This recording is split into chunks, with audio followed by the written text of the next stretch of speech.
સ્વાગત છે દોસ્તો ફિલ્મી વાતો ગુજરાતીમાં। આજના વિડીયોમાં આપણે વાત કરવાના છીએ મલ્હાર ઠાકરની all the best Pandya film Gujarati box office પર ધમાલ મચાવી રહી છે અને આ ફિલ્મે તેના 3 દિવસમાં ગુજરાતી બોક્સ ઓફિસ પર કેટલી કમાણી કરી છે આજના વિડીયોમાં આપણે તેની વાત કરીશું। ચેનલ ઉપર નવા હો તો ચેનલને સબસ્ક્રાઇબ કરી દેજો।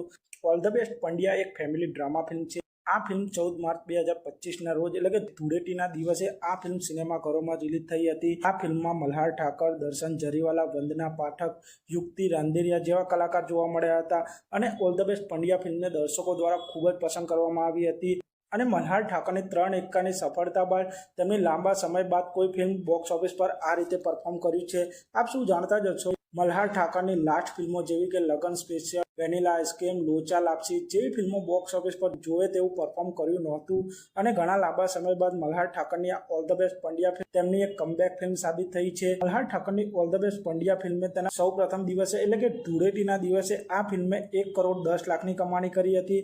તે પછી બીજા દિવસ એટલે કે શનિવારના દિવસે આ ફિલ્મે 58 લાખની કમાણી કરી હતી।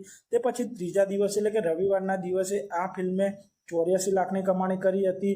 આમ ઓલ ધ બેસ્ટ પંડ્યા ફિલ્મે તેના 3 દિવસમાં એટલે કે તેના સૌ પ્રથમ વીકેન્ડમાં 2 કરોડ 52 લાખની કમાણી કરી લીધી છે અને આ ફિલ્મ સફળતાપૂર્વક બોક્સ ઓફિસ પર ચાલી રહી છે અને જોવાનું રહેશે કે મલ્હાર ઠાકરની ઓલ ધ બેસ્ટ પંડ્યા 2025ની સૌથી વધુ કમાણી કરનાર ઉમરો ફિલ્મના રેકોર્ડને તોડશે કે નહીં તે જોવાનું રહેશે। ઉમરો ફિલ્મે અત્યાર સુધી 13 કરોડ 30 લાખની કમાણી કરી લીધી છે અને મલ્હાર ઠાકરની all the best Pandya film તેના બોક્સ ઓફિસ કલેક્શનને બીટ કરે છે કે નહીં તે જોવાનું રહેશે અને આપ સૌને શું લાગે છે મલ્હાર ઠાકરની all the best Pandya film તેના લાઈફ ટાઈમમાં ગુજરાતી બોક્સ ઓફિસ પર કેટલી કમાણી કરશે તે કોમેન્ટ કરજો અને આપ સૌ આવા જ પ્રકારના ગુજરાતી ફિલ્મોને લગતા વિડીયો જોવા માંગતા હો તો ચેનલને સબસ્ક્રાઇબ કરી દેજો, વિડીયોને લાઈક કરી દેજો અને જોતા રહો ફિલ્મી વાતો ગુજરાતી।